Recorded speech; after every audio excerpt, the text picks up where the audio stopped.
Bonjour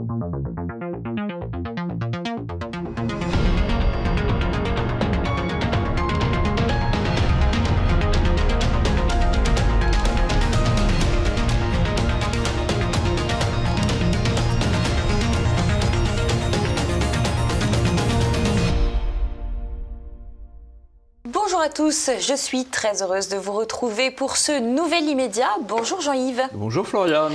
Alors au programme pour nos téléspectateurs, Jean-Yves, ça va être chargé. On va commencer par l'image de la semaine qui concernera bien sûr l'attaque sur l'hôpital qui a été bombardé. Et vous verrez que certains médias, tout comme certains politiques, ont été assez peu prudents en conjecture.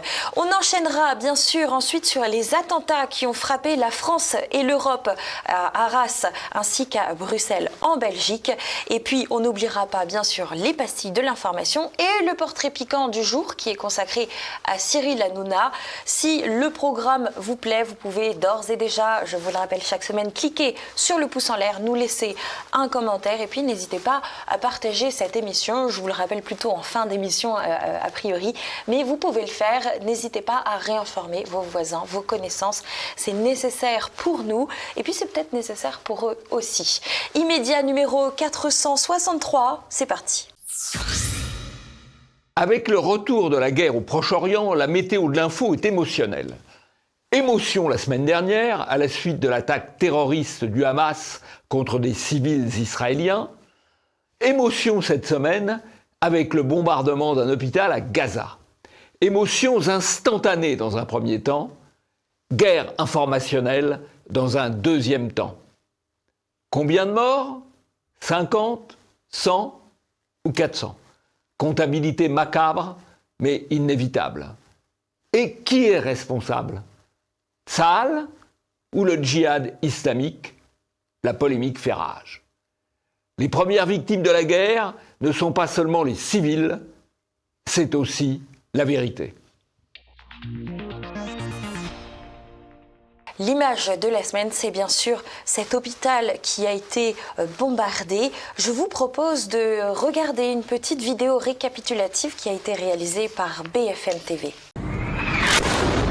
Au moins 200 personnes ont été tuées mardi soir dans un bombardement sur un hôpital de la ville de Gaza. Voici ce que l'on sait. Ce mardi 17 octobre, une frappe a touché l'hôpital Ali Arab de Gaza. Israël et le djihad islamique se renvoient la responsabilité du tir meurtrier. Bien, alors il y a une affirmation exacte. Israël, le djihad islamique se renvoie la responsabilité du tir meurtrier. En revanche, il parle d'au moins 200 personnes, ce qui est, au moment où nous parlons, un peu contesté, puisque certaines évaluations parlent de 100 personnes ou de 50 personnes, avec un argument tout de même. Il y a un point commun dans les différentes versions, c'est que ce serait une bombe de 250 kilos. Et d'après les experts militaires, les variés d'ailleurs d'un côté ou de l'autre, c'est difficile de tuer 200 personnes avec une bombe de 250 kilos, d'autant plus que 200 personnes tuées, ça veut dire 4 fois plus de blessés. Donc ça fait 800 blessés, 200 morts, ça paraît beaucoup, difficile à dire. Évidemment, un mort, c'est un mort, mais c'est vrai qu'en termes d'impact, dans l'opinion, c'est pas tout à fait pareil, suivant que le nombre est de plusieurs centaines ou de plusieurs dizaines. Voilà. Bien sûr, le conflit, les chiffres, cela a toujours des intérêts. Alors, on va s'intéresser un petit peu au traitement médiatique de ce bombardement qui a été fait par Libération. Et je vous propose de commencer avec ces tweets qu'ils ont fait en direct. Guerre Hamas-Israël, le Hezbollah appelle à une journée de colère mercredi après l'explosion à l'hôpital Al-Ali Arabi de Gaza. Ils ont enchaîné avec hôpital à Gaza pour Tsahal. L'absence de cratères et de dommages structurels montre qu'il ne s'agit pas d'une frappe israélienne et de dérouler l'épreuve, images satellites, radars, mais aussi une conversation interceptée entre deux membres du Hamas. Donc pour Libération, les choses sont à peu près claires. Ça, c'était le 18 octobre. Toutefois, le 17, eh bien, figurez-vous qu'ils ont changé leur fusil d'épaule à 2 heures près. Ils ont publié ce premier tweet. Guerre à Hamas-Israël, au moins 200 morts à Gaza après un raid israélien sur un hôpital. Et 2 heures après, ils ont très très vite modifié. Guerre Hamas-Israël. Israël attribue la frappe meurtrière sur un hôpital de Gaza au djihad islamique, ce qui n'est pas tout à fait la même chose, vous en conviendrez. Alors le Monde, bien sûr, reprend ce partage des responsabilités. Chacun se rejette la balle, Jean-Yves. Le Monde en fait bien part. Mathilde Panot, chez LFI, les choses sont très claires pour eux. 500 civils innocents tués. L'armée israélienne a bombardé un hôpital. Du côté d'Emmanuel Macron, beaucoup plus de prudence. Rien ne peut justifier une frappe contre un hôpital. Rien ne peut justifier de prendre des civils pour cible. La France condamne l'attaque contre l'hôpital qui a fait tant de victimes palestiniennes. Nous pensons à elle. Toute la lumière devra être faite. Et fait notable, Joe Biden s'est déplacé à Israël. Il a été reçu par le Premier ministre Benjamin Netanyahou et il a déclaré « Je suis extrêmement affligé et de ce que je comprends, le Hamas en est responsable ». Des déclarations dans la vidéo, on voit un Joe Biden qui est assez fragile, qui reste bien dans son petit papier, qui est caché entre ses genoux et qui ajoute « Je suis solidaire des Palestiniens qui souffrent ». Jean-Yves, peut-être un commentaire sur le président des États-Unis et son déplacement ? Je ferai un petit commentaire en reprenant un tweet de Julien Pain, pour une fois, qui nous dit « Le déluge d'intox autour de l'explosion à l'hôpital Ali Arabe de Gaza est tout simplement ahurissant. Informations contradictoires, fausses images, faux profils de journalistes. La désinformation est à son paroxysme. Laissez du temps aux enquêtes. » Alors, ce qui est quand même frappant dans cette affaire malheureuse, c'est qu'on entend les deux points de vue. On se pose des questions. Ce qui est tout à fait différent de la situation que nous avions lors de la guerre russo-ukrainienne. Quand il y avait un bombardement qui touchait des civils en Ukraine, on ne se posait pas la question de savoir, on accusait la Russie, peut-être à raison, la Russie expliquait peut-être à raison que c'était en fait un missile d'interception d'un missile russe qui était retombé sur la population. Bon, mais à l'époque, on ne se posait pas la question. Surtout, vous vous souvenez peut-être de l'affaire de Boutcha, où en avril de 2022, on a beaucoup insisté sur ce qui était présenté comme un crime de guerre russe, avec une seule version des événements. Bon, à vrai dire, on n'en a plus tellement de nouvelles, alors même qu'à l'époque, la France avait envoyé une section spécialisée de la gendarmerie pour enquêter sur ce crime de guerre. On n'a pas d'informations nouvelles sur la question. Donc, il est probable qu'il y a eu sans doute des crimes de guerre, bien sûr, mais il y a eu sans doute une très grande amplification médiatique, ou en tout cas, pas de recul médiatique sur la réalité des faits. Sur cette guerre, on a un peu les deux points de vue, ce qui est le point de vue palestinien, le point de vue israélien, ce qui est quand même l'une des premières conditions pour essayer de se faire une opinion à peu près équilibrée, sachant que dans le brouillard de la guerre, c'est difficile. C'est toujours la vérité qui est la première victime, comme vous aimez à le rappeler, Jean-Yves. C'est la vérité, les civils d'abord, la vérité ensuite. Les civils et la vérité ensuite, naturellement. Ce qui est intéressant, c'est ce qu'a dit un journaliste d'I24. Il a été censuré en direct. Je vous propose d'écouter cette séquence proprement ahurissante. À l'intérieur de Gaza, sur le massacre qui aurait eu lieu à l'hôpital El Ahali, dans la ville de Gaza. Voilà, on va garder le mot massacre pour une utilisation plus adéquate, Pierre Clechenberg. Merci en tout cas de ce reportage depuis la ville de Sderot. En fait, l'interrupteur I24 est une chaîne israélienne, c'est une chaîne de Drahi, mais qui porte le point de vue du gouvernement israélien. Alors évidemment, ils entendent garder le mot massacre pour le massacre des civils par l'action terroriste du Hamas et ne pas le retenir pour ce qui est le bombardement d'un hôpital, vraisemblablement involontaire. Voilà. Oui, sinon il ne se repasserait pas la L'objectif de l'hôpital responsabilité. n'était probablement pas volontaire. Bon, ceci étant, il y a des gens qui sont morts, forcément. Tout à fait. Alors, on a un tweet de Régis Le Sommier pour conclure cette image du jour qui va particulièrement nous intéresser. L'affaire est devenue tellement sensible, même sur les mots, comme on vient de le voir, qu'une véritable enquête indépendante devrait pouvoir avoir lieu pour éviter l'escalade. Mais qui pourra la réaliser et sera-t-elle seulement possible? C'est une vraie question, ça, Jean-Yves de Régis Le Sommier. Oui, alors... qui est reporter de guerre. Qui est reporter de guerre.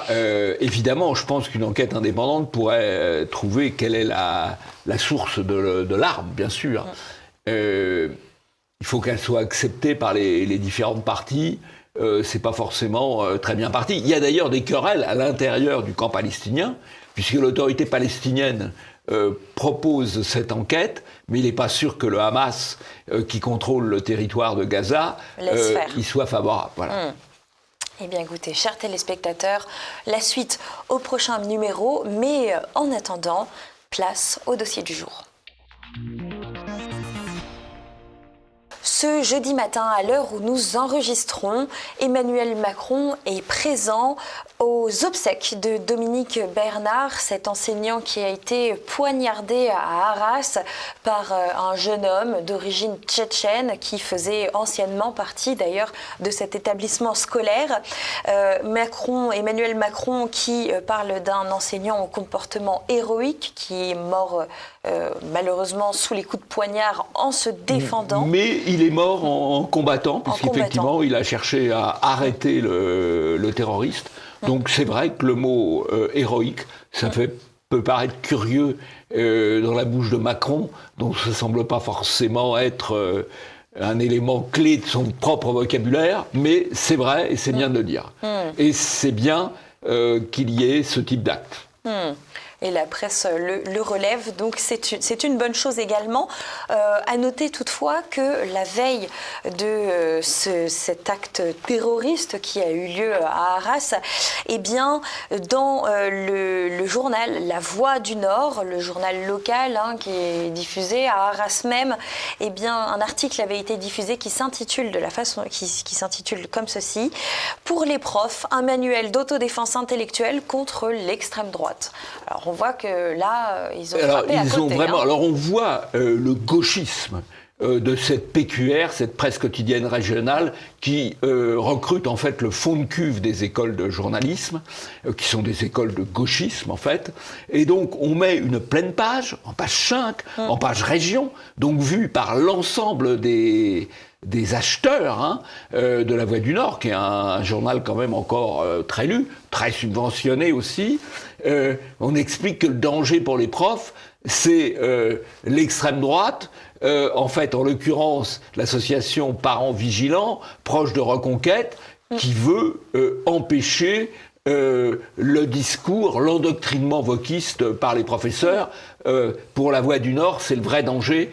On a vu que ce n'était pas exactement le cas pour les professeurs. Dans la réalité, le vrai danger pour les professeurs, ce qui fait peur aux professeurs, c'est les menaces islamistes.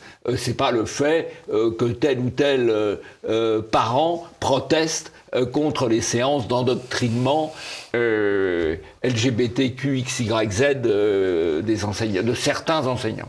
Absolument. Parents Vigilants qui, par ailleurs, a beaucoup de ses membres qui ont été élus dans les 3000 dans les conseils d'école, dans les conseils parentaux. C'est un beau succès. C'est un beau succès parce que c'est difficile. Et surtout, ça veut dire quand même une chose, qu'on ne peut pas laisser le champ libre à l'endoctrinement des enfants par l'extrême gauche. Et que maintenant, il y aura des personnes pour veiller là-dessus.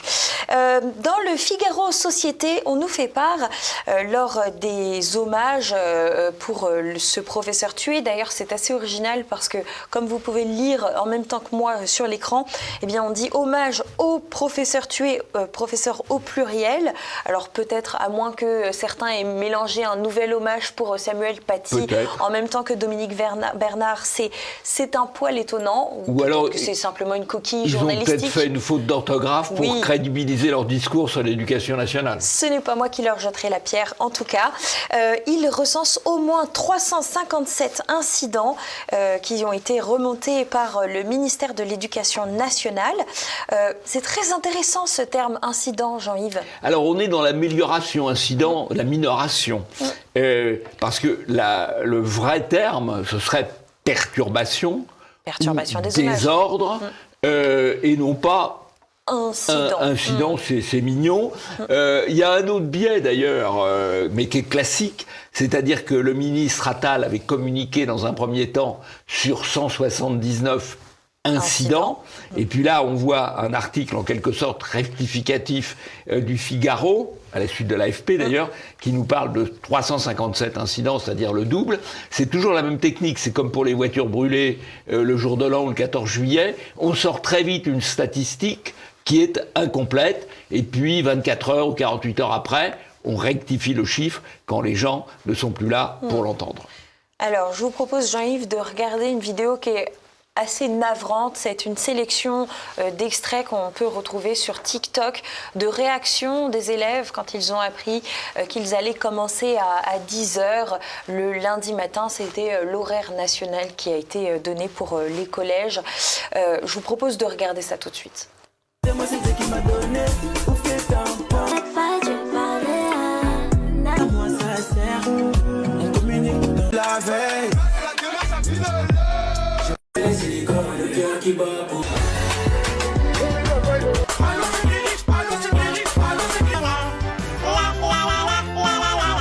Cette vidéo est assez navrante, elle est sans doute assez révélatrice, mais je crois que... Ça explique pourquoi est-ce qu'il y a des incidents, en fin de compte, quand ça on a des élèves qui font ça. Pourquoi il y a des incidents, mais c'est aussi, je pense, une sottise de la part du gouvernement, de l'Éducation nationale, de changer l'ensemble des horaires, qu'on prévoit la minute de silence et l'explication, oui, qu'on change les horaires, c'est aussi un élément de perturbation et de désordre, et d'incitation finalement au désordre. Face au désordre, il faut un regain d'ordre, on vous aura compris, Jean-Yves. On continue avec BFM TV qui, justement, nous parle d'Emmanuel Macron qui demande au ministre d'incarner un État impitoyable. On est un peu sur la même ligne envers, je cite, les porteurs de haine. Ça aussi, c'est une formulation intéressante. Il y a un édito d'Alexis Brézet sur Europe 1 qui est intéressant. L'État impitoyable d'Emmanuel Macron. Nous serons méchants avec les méchants de Gérald Darmanin. La justice intraitable d'Éric Dupond-Moretti. Tout cela sans révision constitutionnelle n'est que rodomontade et cautère sur jambe de bois. Oui, alors il y a une distorsion de plus en plus grande entre le discours de Macron ou de Darmanin qui en rajoute toujours plus dans la fermeté de parole et la réalité du droit qui est complètement contrôlé par un système de gauchisme, finalement, de gauchisme judiciaire, imposé par la Cour européenne des droits de l'homme, le Conseil constitutionnel, le Conseil d'État, et qui fait que rien ne change. Et d'ailleurs, quand on voit l'annonce de la fermeté de Darmanin, qui annonce des propositions sur l'immigration, qui vont viser deux choses, régler quelques dizaines ou quelques centaines de cas de gens qu'on pourra expulser, qu'on ne peut pas expulser aujourd'hui, en échange de la régularisation de plusieurs centaines de milliers de clandestins. C'est l'accord qu'il propose, c'est l'en même temps macronien, sauf que c'est l'alouette et le cheval, une alouette de fermeté, 200 à 300 cas, un cheval de laxisme, 300 000 cas, c'est un rapport de 1 à 1000, mais tout ça passe dans le cadre de la communication gouvernementale qui n'est pas critiquée ou mise en cause par les médias, sauf peut-être effectivement par les Europe 1. médias de Bolloré, il faut bien le dire, par Europe 1 ou par CNews, où on dit un peu les choses, mais les autres médias laissent la propagande gouvernementale se dérouler sans le moindre regard critique. Alors, à propos d'État impitoyable, eh bien, figurez-vous que grâce à un tweet d'un député que vous connaissez bien si vous écoutez Immédiat, il s'agit de Grégoire de Fournas, il nous indique que le cartable de ses filles de 6 et 7 ans ont été fouillés le matin à leur arrivée à l'école. Voilà un peu une illustration de notre État impitoyable. Il conclut en disant, en refusant de contrôler nos frontières, nous basculons dans un monde de dingue. Là, clairement, on est dans le deux poids, deux mesures hallucinant. Non, mais fouiller les cartables des écoliers. Alors, en fait, le terrorisme, l'insécurité, l'immigration, ça a comme conséquence une perte des libertés et des mesures absolument ridicules. C'est pas les petites filles de Grégoire de Fournas. Là, vous voyez, faut faire du faciès. Ouais. Hein ? Il ne faut pas atteindre des libertés de tout le monde. La probabilité que les petites filles de Grégoire de Fournas soient un danger, elle est nulle. Mais je me souviens qu'il y a des années déjà, les médias nous parlaient de l'installation de portiques pour vérifier les métaux que pouvaient porter les élèves en entrant au collège ou au lycée. Bon, ça n'a pas tellement eu de suite et puis visiblement on est retourné sur la même case. Figurez-vous que, également, chers téléspectateurs, si nous ne vous partageons pas les images de cet attentat, de cette attaque qui a eu lieu à Arras, l'attaque au couteau, comme dirait BFM, eh bien c'est parce que la police a interdit de diffuser les images, sous peine d'une amende, naturellement, qui est suffisamment conséquente pour nous faire réfléchir à deux fois avant de vous les montrer. Il fallait que les choses soient dites. Il y a eu un autre hommage, pas seulement à Arras, qui s'est déroulé en hommage à Dominique Bernard, mais bien à Lyon. Et figurez-vous que Mila, vous vous souvenez, cette jeune fille qui a un parcours assez particulier, eh bien, elle s'y est rendue, elle, à Lyon, et elle s'est faite agresser par des gens du rassemblement. Après quelques minutes de recherche et quelques discussions, elle s'est rendue compte que la personne qui l'avait agressée et menacée le soir, eh bien, il s'agissait de Raphaël Arnaud de la Jeune Garde. Raphaël Arnaud, on vous en parle régulièrement, de plus en plus ces dernières semaines d'ailleurs. Et figurez-vous que Mila a réussi à faire un enregistrement dans lequel elle discute avec cet individu qui menace de mettre une balle dans la tête d'Alice Cordier. Je vous propose d'écouter cet enregistrement particulièrement choquant. Cordier là qui repartage les Kurdes, moi je dis j'ai un conseil à lui donner, qu'elle vienne là-bas là, et vers les Kurdes. On va lui mettre une balle dans la tête, c'est tout ce qui va se passer. Et Némésis, tu les soutiens? Je soutiens certaines de leurs idées. Voilà, avec l'action française et tout, nickel quoi. C'est-à-dire qu'il y a des terroristes qui sortent de ces organisations, donc ça pose pas de problème. Non, il n'y a pas de terrorisme. Il n'y a pas de terroristes? C'est ça votre problème. C'est ça votre problème. Les fans de racisme. Bon, bah bravo Mila, bravo Alice Cordia, bravo les Némésis. Bon, il y a objectivement un appel à la haine et même un appel au meurtre de M. Raphaël Arnaud. Ça m'étonnerait beaucoup que la justice se saisisse de l'affaire parce que l'extrême gauche est sous immunité judiciaire en règle générale. Bien sûr, d'autant plus qu'il faut rappeler que Raphaël Arnaud est un ami de Carlos Martín Bilongo, qui est un député LFI. Ils font de la boxe ensemble auprès de la Jeune Garde. Et puis, Raphaël Arnaud a plusieurs photos de lui. Vous pouvez les retrouver sur son compte Instagram, par exemple, en présence de Jean-Luc Mélenchon, par exemple, ou de Philippe Poutou. La Jeune Garde a par ailleurs des relais directs avec les députés LFI qui leur permettent d'appeler la préfecture pour saisir les policiers quand ils se retrouvent en difficulté. Alors, c'est la grande différence entre guillemets, l'ultra-gauche et l'ultra-droite. C'est que l'ultra-gauche est protégée par l'ensemble de la gauche et par un grand nombre de parlementaires de gauche, et que l'ultra-droite n'est protégée et défendue par personne quand elle n'est pas chargée. Ça peut paraître banal comme propos, mais c'est la source d'un déséquilibre absolument majeur. Source d'un déséquilibre absolument majeur. Voilà. Enfin voilà, Jean-Yves, un point sur cette actu dans l'actu. Immunité judiciaire, immunité médiatique, immunité politique pour l'extrême gauche, et rien de tout ça pour les militants identitaires, ou les militantes identitaires d'ailleurs. On se souvient de la garde à vue récente de 48 heures pour les militantes de Némésis, pour une simple banderole. Absolument. Voilà. Et Alice Cordier ne sera sans doute pas placée sous protection policière, alors que les menaces sont quand même très claires, là, en l'occurrence. Damien Rieu s'est penché sur les unes concernant cette affaire de Arras, si on revient à nos moutons désormais. Il les a classées. C'est un classement un peu rigolo. Alors, il y a les unes aveugles qui utilisent les termes suivants. Voilà, le Télégramme, attaque au lycée, sécurité maximale, l'effroi pour la Voix du Nord, l'horreur se répète pour Charente Libre, le Berry, l'horreur se répète, l'effroi au lycée, l'horreur se répète à nouveau, l'horreur se répète pour les Échos, la peur revient pour Midi Libre. Voilà, donc ça, c'est toutes les unes aveugles que vous pouvez voir s'afficher. Il y a également les unes manipulatrices. Pourquoi manipulatrices ? Eh bien, c'est à propos de la photo qu'ils ont choisi de mettre en illustration de cette une. On voit une femme voilée qui est en larmes et qui serre dans ses bras son enfant, avec des titres choisis de la façon suivante. Terreur à Arras ou l'école encore attaquée. Ça, c'est La Provence et Courrier Picard. C'est intéressant de les pointer du doigt parce que l'image qu'ils choisissent est tout sauf anodine. Et puis, il y a les unes que Damien Rieu a choisi de classer dans les unes honnêtes. Ouest France et Le Figaro, avec la barbarie islamiste frappe la France.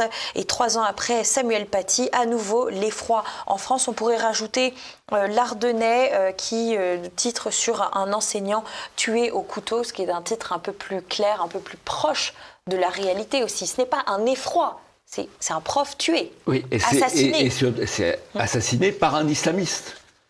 Bien sûr. Voilà, par un islamiste, par Tchétchène Ingouche. Voilà, on cache l'information essentielle. Et il y a un commentaire d'ailleurs de Laurent Oberton sur la une de Libération.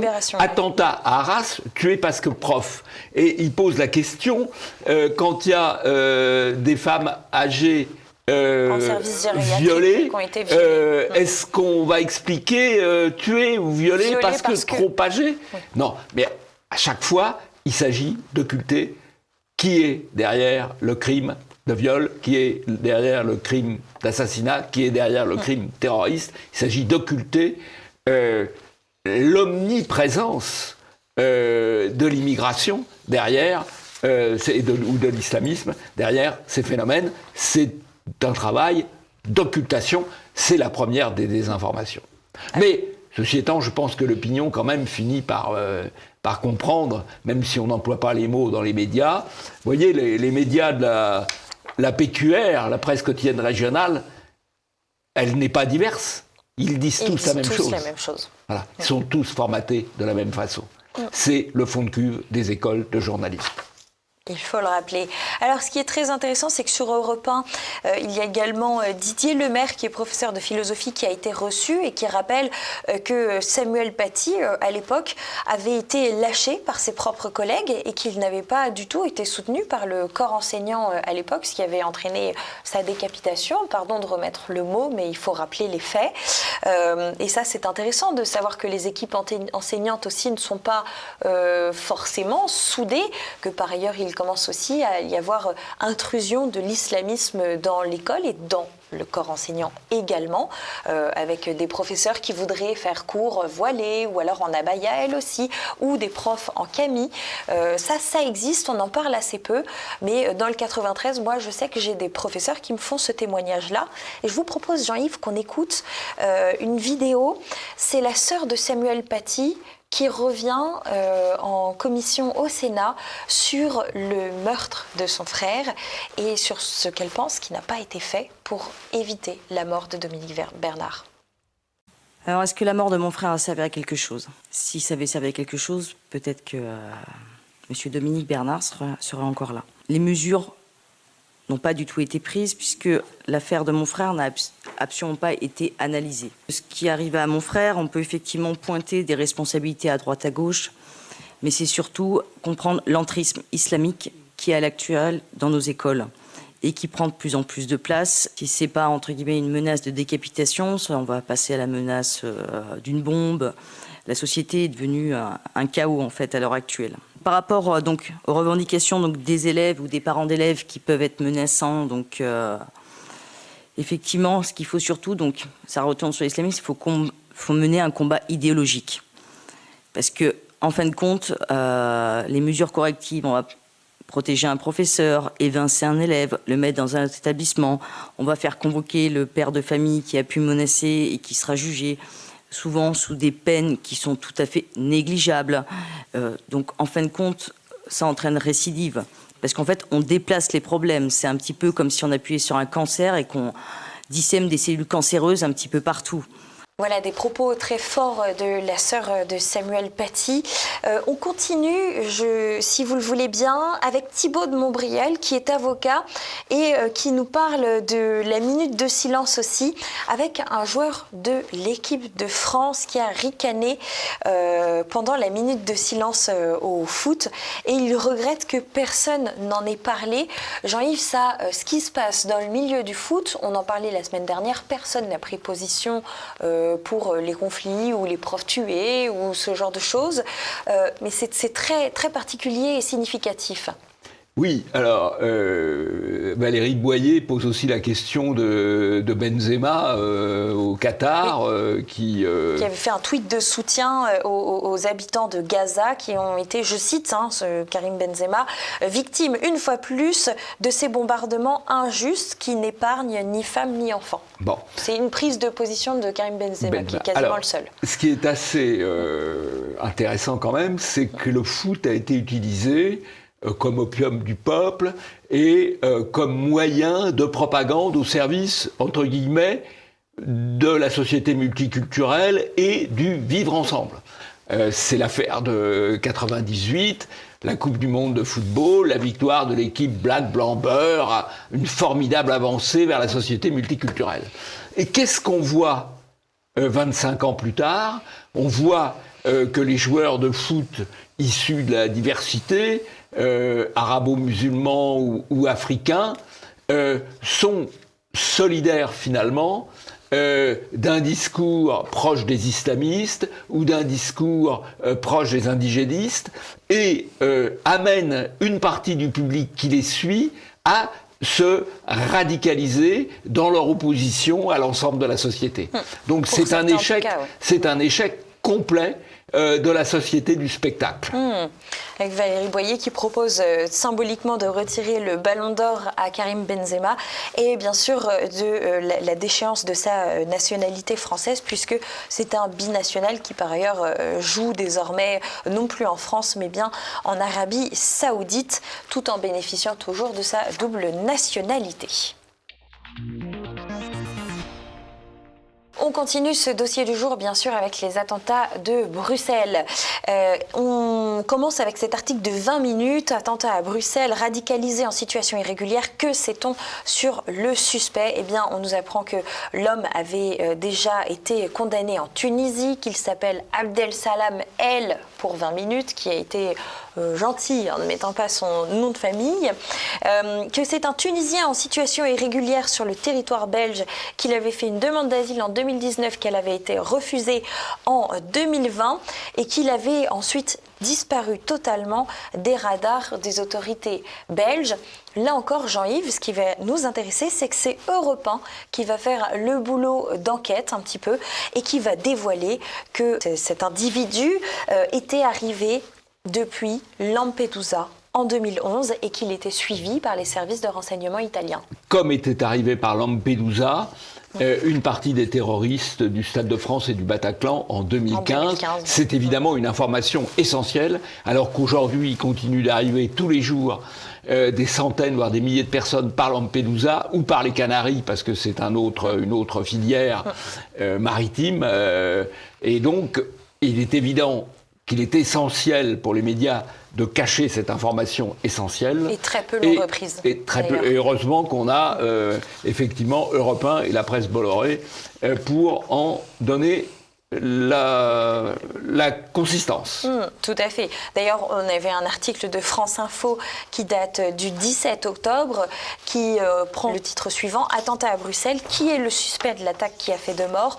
L'homme est soupçonné d'avoir tué 2 Suédois en pleine rue lundi soir dans la capitale belge.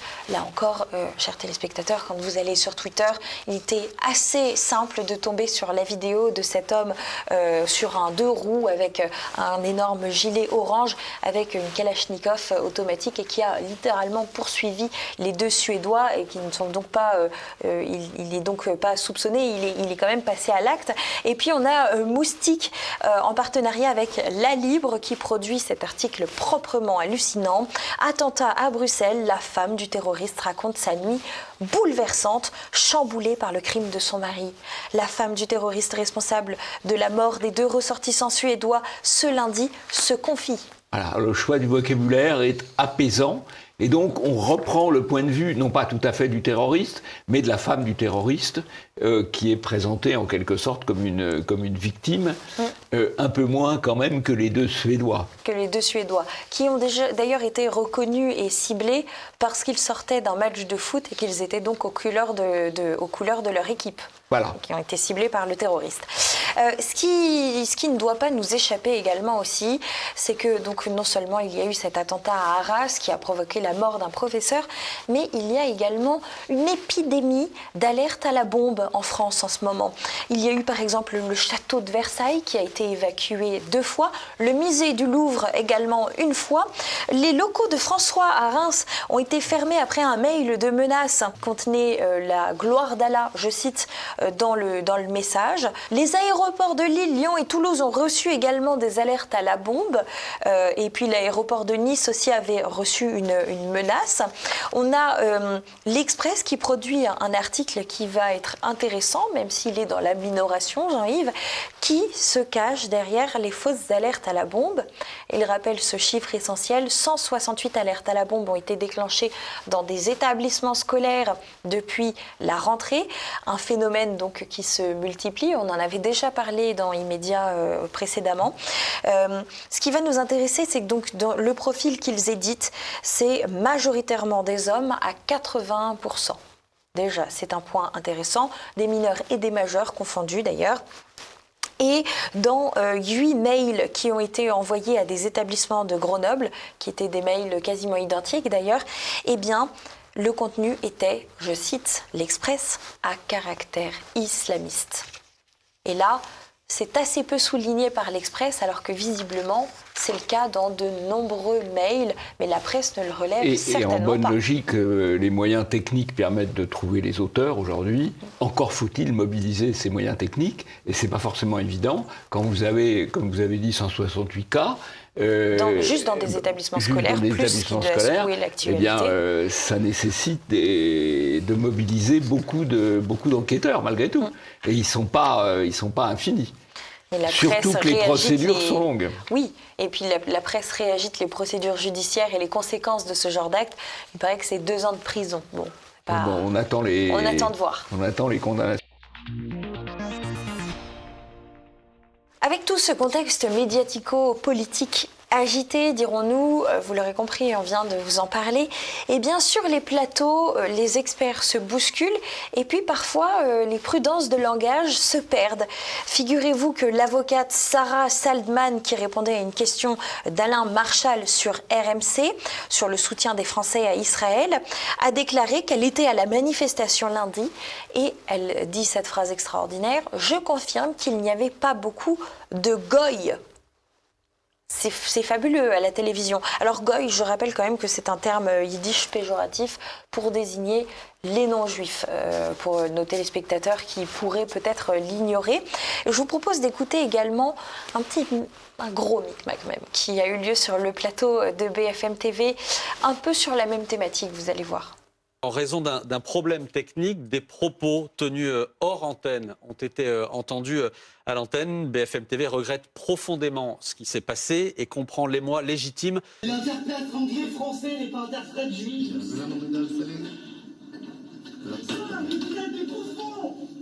Grosse ambiance à BFM TV, comme vous pouvez le voir. Ça s'est disputé visiblement dans les locaux techniques et ils n'avaient pas réalisé que le bouton on de leur son à eux était activé, ce qui nous permet d'entendre ces petites joyeusetés pour lesquelles l'équipe de BFM TV s'est excusée platement ensuite, sans rediffuser bien sûr, mais grâce à Twitter, on retrouve tout. C'est un peu le problème et l'avantage. D'ailleurs, à BFM TV, eh bien, de façon assez originale, mais c'est peut-être corrélé à l'ambiance, vous me direz, eh bien, il y a beaucoup de départs en ce moment, notamment Bruce Toussaint, qui va transiter de BFM TV à TF1 très bientôt. Il est en transition. Il est en transition de BFM à TF1, voilà. C'est pas un régime, c'est l'inverse pour Bruce Toussaint. Et puis, quelques autres personnalités maison de BFM qui ont quitté le canal 15. Nous dit-on, c'est la 4e personne dans cet article du Parisien. Téléstar aussi produit un article, La fin d'un cycle. Marc-Olivier Fogiel, responsable de nombreux départs chez BFM TV. Les langues se délient. Visiblement, l'ambiance n'est pas au beau fixe. Alors, ça peut s'expliquer parce que Fogiel, c'est au départ un baladin, si on peut dire, un narcisse qui a été porté à la tête de cette quand même grande maison qu'est BFM TV, avec le soutien du président Macron, mais qui n'a pas forcément les qualités de management et de gestion des hommes et des femmes qu'il faudrait pour diriger cette maison. En tout cas, il y a pas mal de tumulte. Il y a aussi du tumulte parce que dans la mesure où le groupe Drahi est extraordinairement endetté, il peut être tenté de se séparer de BFM TV. Il faut savoir qui va racheter. Enfin, bref, BFM TV est à suivre. On vous parlait des départs de BFM TV, mais on ne pouvait pas ne pas vous parler également des arrivées. Et je vous propose d'écouter justement Laurent Ruquier qui vient de reprendre un créneau particulièrement intéressant, c'est le créneau du 20h. On l'écoute tout de suite. Ils sont plutôt contents à BFM parce que on a doublé les audiences par rapport à ce qu'était la case avant. Mais voilà, ça reste seulement des audiences entre, on va dire, 250 000 et 450 000 téléspectateurs chaque soir. Donc une moyenne, en gros, dans les 300 000. Moi, ça me paraît évidemment peu, parce que je suis peu habitué à ces audiences-là. C'est pas ce qu'on a quand on est sur des chaînes, on va dire, généralistes. Souvent, on veut comparer mon 20h avec celui de Pascal Praud. Mais d'abord, je m'en fiche de ce que fait Pascal Praud à cette heure-là. Et puis, au fond, il fait pas non plus des millions de téléspectateurs. Il fait 600 ou 700 000 téléspectateurs en moyenne. La concurrence, c'est toutes les autres chaînes. Alors là, il est très optimiste, notre Ruquier. Il nous dit 400 000, et il majore ses chiffres, 400 000. Et il minore les chiffres de son concurrent pro. Voilà. Alors on se dit, bon, ben voilà. Alors il a été mis là, effectivement, pour concurrencer pro et pour permettre à BFM TV de reprendre des parts de marché sur CNews, qui est quand même assez largement politiquement incorrect. Eh bien, ça marche pas du tout, parce que aujourd'hui, Pro a réussi à franchir la barre du million de téléspectateurs. Pendant que c'était lundi 16 octobre. Ruquier, lundi 16 octobre, pendant que Ruquier, lui, est retombé à 240 000, 250 000, donc 4 fois moins. Donc c'est un échec total qui s'explique. Du politiquement correct, on en a partout. Alors Ruquier peut nous livrer du politiquement correct. D'ailleurs, il s'en rend compte parce qu'il a essayé d'inviter quand même quelques personnes politiquement incorrectes pour faire de l'audience. Mais bon, il apporte rien. En plus, c'est un mode d'expression, d'interview qui était assez efficace, on va dire, assez nouveau il y a 15 ans. Mais évidemment, il y a une certaine usure. Voilà. Et peut-être sur ce créneau-là particulièrement, effectivement, donc le 20h de Laurent Ruquier avait réuni 385 000 téléspectateurs pour sa première, mais une première qui avait été très médiatisée. Et désormais, il tourne plus autour des 240 000 téléspectateurs ou 250 000 si on reste très honnête avec les arrondis. Mais ce qui reste bien derrière, il faut le rappeler, de leur des pros, naturellement, de C'est à vous la suite sur France 5, de Touche pas à mon poste sur C8, et puis de Quotidien sur TMC. Quotidien, lui, qui fait 1 million de téléspectateurs pour qu'on se rende compte. Ruquier ne veut pas qu'on le compare, eh bien on l'a comparé, c'est fait dans les médias. La PDG de Radio France était en commission parlementaire à l'Assemblée nationale. Ça a été l'occasion pour Caroline Parmentier, députée du Rassemblement national, de l'interpeller de façon assez costaud. Je vous laisse écouter la vidéo. Je crois que les Français devraient pouvoir exiger des médias publics, alors qu'ils les financent eux-mêmes, sans en avoir le choix, une certaine retenue, un effort de pluralisme et une certaine neutralité. En réalité, ils supportent à l'inverse, sur beaucoup de ces antennes, un militantisme de gauche débridé. J'en veux pour preuve, pas plus tard qu'hier, le billet politique, signé Jean Lémarie, entièrement à charge contre le Rassemblement national, intitulé « Le Rassemblement national est-il l'ami des Juifs ?» Sans la moindre nuance, la moindre subtilité, le moindre équilibre. Le journaliste neutre donc, on est sur le service public, avec l'argent du contribuable, nous explique, je cite, « Au Rassemblement national, la xénophobie est toujours là, le rejet de l'étranger aussi, la stigmatisation des musulmans, l'antisémitisme est toujours là, ce parti est dangereux pour la démocratie. » Madame la Présidente, espérez-vous attirer les audiences jeunes qui vous font défaut avec une telle désinformation, façon propagande des années 80, et pensez-vous que ce soit digne du service public ? Le fer est bien porté dans la plaie de Radio France, qui est une radio militante payée par les contribuables, et dirigée par Madame Sibylle Veil, qui met en œuvre, au fond, un mélange de propagande gouvernementale et de propagande gauchiste. Je vous propose maintenant d'aborder le cas Obono. Et pour cela, je vous laisse regarder la vidéo de son entretien chez Jean-Jacques Bourdin. Ça dure 45 secondes. On réagit juste après. Pourquoi est-ce que vous n'avez pas qualifié le Hamas de mouvement terroriste? Parce que pour vous, c'est un mouvement de résistance? Je cherche l'explication.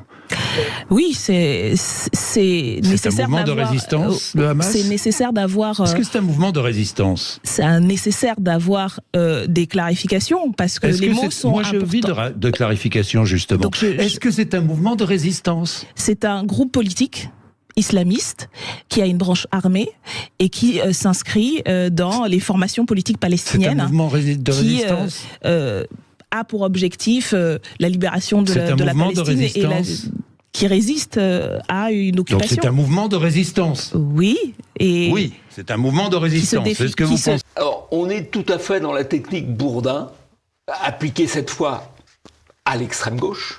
Je cherche une explication avec 8 interruptions en 45 secondes. C'est quand même du beau travail. C'est du mansplaining, diraient les féministes. Ah, c'est imposer son point de vue à une femme. Oui, racisée en plus. Oui, absolument, c'est très grave. Jean-Jacques Bourdin est sur un siège éjectable. Toujours est-il que ces propos de Daniel Obono ont été repris. Ils estiment qu'elle a qualifié le Hamas de mouvement de résistance, alors qu'en réalité, effectivement, comme vous venez de le dire, Jean-Yves, c'est Jean-Jacques Bourdin qui l'a poussé à dire cela. Et le ministre de l'Intérieur, Gérald Darmanin, a annoncé saisir la justice à l'encontre de l'élu pour apologie du terrorisme. Elisabeth Borne, elle, estime que LFI s'est mis en dehors du champ républicain à la suite de ses propos. Il y a également des associations qui ont porté plainte contre elle.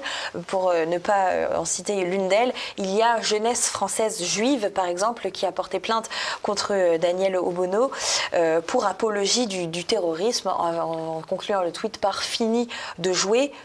Vous avez une réaction, j'imagine, Jean-Yves. Oui, alors moi, personnellement, je pense que les députés doivent pouvoir parler assez librement, même si je ne partage en rien les propos de Mme Obono, même si les gens de LFI passent son temps à jouer les inquisiteurs. Mais si on doit poursuivre Mme Obono pour apologie de terrorisme, je pense qu'on doit poursuivre aussi M. Bourdin pour incitation. Parce qu'il la pousse à dire cela. Il faut aussi poursuivre M. Bourdin pour incitation à la commission d'un délit. Et je vous propose, Jean-Yves, pour conclure cette pastille, d'écouter les propos de Gérald Darmanin quand il s'exprime auprès de la communauté juive. La haine du juif et la haine du flic se rejoignent. Pas par conviction, mais par calcul électoral. Le cynisme pousse à penser qu'en portant des messages aussi décalés, aussi incompréhensibles, aussi ignominieux, on arrivera à récupérer quelques pourcentages de plus dans des endroits où on pense que certains Français sont pris à souhaiter la haine de l'autre. Alors tout ça est plein de circonlocutions, pour pas dire une chose absolument précise, à savoir que LFI joue la mobilisation électorale des banlieues d'immigration et utilise le conflit israélo-palestinien pour ça. Bon, voilà. Ça n'est pas dit, on ne dit pas les choses. Et on ne dit pas les choses, notamment quand on parle devant le CRIF, parce que le CRIF, par ses prises de position au cours des années 80, 90, 2000, a milité en permanence pour l'ouverture à l'immigration, avant de s'apercevoir aujourd'hui qu'une partie de ces populations immigrées qui ont été encouragées à venir, eh bien, s'identifient aux Palestiniens à tort ou à raison, et donc développent un discours à la fois hostile à Israël et même peut-être au-delà, hostile aux Juifs. Mais en l'occurrence, je pense qu'il faudrait peut-être parfois que certains fassent leur examen de conscience. Si vous êtes sur Twitter, vous avez sans doute déjà vu cette vidéo, mais je vous propose de la regarder juste pour le plaisir et ensuite on commente.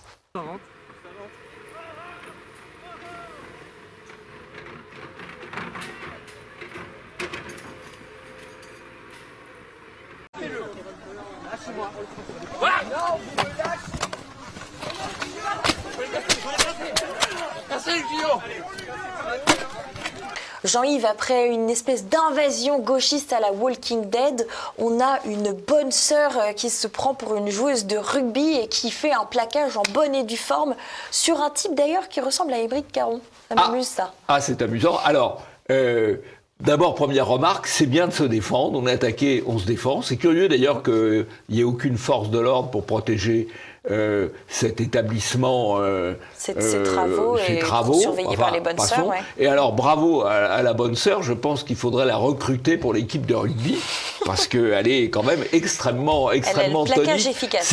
C'est vraiment des images sympathiques. Oui, alors pour remettre ces images dans leur contexte, je rappelle qu'il s'agit d'un projet de construction d'un grand centre religieux catholique à Saint-Pierre de Colombier. On est en Ardèche, donc on est un peu sur les terres du rugby aussi, quelque part. Et des militants écologistes se sont opposés donc à ces religieuses et ont formé ces religieuses qui avaient dans un premier temps formé une chaîne humaine. On était quand même dans quelque chose de plus gentil. Et puis quand les écologistes ont commencé à casser du matériel du chantier, eh bien là elles ont agi de façon un peu plus musclée. Effectivement, félicitations à elles. Et voilà, c'est déjà la fin de cette édition. Merci à tous de nous avoir suivis. Je vous le rappelle, avant de se quitter, n'oubliez pas de cliquer sur le pouce en l'air. Laissez-nous également un commentaire. C'est nécessaire pour l'algorithme et donc pour nous soutenir et pour garantir le succès de cette émission. Jean-Yves, on ne se quitte pas sans le portrait piquant qui concerne Cyril Hanouna. Cyril Hanouna, beau sujet. Il va y avoir de quoi faire. Absolument. Quant à moi, je vous dis à très vite et portez-vous bien sur TVL.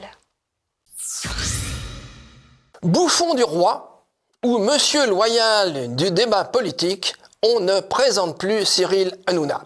Incarnation à ses débuts de la télépoubelle, le vendeur de cravates est devenu roi de la télévision. Né en 1974 à Paris, il est le fils d'Ange et Esther, juifs tunisiens, arrivés en France en 1969. Son père est médecin et sa mère gérante d'une boutique de vêtements. Il fut tour à tour animateur de colonies de vacances, vendeur de marrons, employé de banque, vendeur de tissus en porte-à-porte. Religieusement, il se définit, je cite, comme un juif assez traditionnaliste, présent dans les galas de la communauté juive, mangeant cachère, mais ne faisant pas le Shabbat. Baccalauréat scientifique, DEUG en éco-gestion, il intègre une école d'expertise comptable qu'il ne finira pas. En 1997, il débute comme stagiaire sur la chaîne Comédie, puis coécrit la série Sur la vie de ma mère, diffusée sur France 2, mettant en lumière, je cite, l'intégration réussie d'une famille juive avec son corollaire d'humour. 2001, c'est TF1, avec Les enfants de la télé d'Arthur. On le retrouve ensuite un peu partout. M6, France 2, France 3, Direct 8. Avril 2010, c'est le grand saut. Il crée Touche pas à mon poste sur France 4. En 2012, l'émission est transférée sur D8, qui deviendra C8, où elle prendra sa forme définitive entre humour potache, blagues de salle de garde et débats un peu plus sérieux. En 2015, sa candidature à la présidence de France Télévisions n'est pas retenue par le CSA. C'est aussi en 2015 qu'il signe un contrat mirobolant avec Bolloré. H2O, sa société de production, doit fournir 50 millions d'euros de programmes par an à C8 pendant 5 ans. Contrat prolongé en 2020. Au cours d'une émission, l'animateur se livre à une blague téléphonique en publiant une fausse annonce sur un site de rencontres homosexuelles et en prenant un ton efféminé. Le CSA condamne la chaîne C8 à 3 millions d'amendes pour homophobie, ce qui paraît franchement excessif. 2021, le Trublion reçoit Éric Zemmour sur C8 dans sa nouvelle émission politique sobrement intitulée « Face à Baba ». Des bruits de couloir annonçaient Hanouna comme un potentiel arbitre du débat présidentiel. Il recevra Jean-Luc Mélenchon, Valérie Pécresse ou encore Marine Le Pen sur son plateau. L'animateur prouve par là qu'il peut concurrencer TF1 et France 2 en s'aventurant dans l'arène politique. À l'approche des élections, il n'hésite pas à inviter des figures de droite, comme Thaïs Descuffon. Fin 2022, il se prend le bec avec un député de la France Insoumise, Louis Boyard, ancien chroniqueur de son émission, venu pour provoquer un scandale médiatique en attaquant Vincent Bolloré. Insulté copieusement, je cite, « T'es une merde, je m'en bats les couilles que tu sois député », le jeune Boyard quitte l'émission sous les lazzi. Hanouna regrettera ensuite ses propos, sans s'excuser. Aujourd'hui en France, le décrit ainsi en décembre 2016, je cite, « Excessif en tout, dans ses blagues de salle de garde, déféqué dans les chaussures d'un chroniqueur le rend hilar, comme dans ses réactions face aux critiques, on le dépeint en animateur tyrannique, menaçant ses détracteurs dans un sentiment de toute puissance. » Un autre amuseur, Philippe Bouvard, fait remarquer « Il faut de tout pour faire des radios et des télévisions. Il faut des amuseurs. Et l'amuseur, il a de gros sabots. » De gros sabots, en effet. Hanouna, c'est le clown rouge, l'Auguste de service, que l'on aimerait bien détester sans y parvenir tout à fait.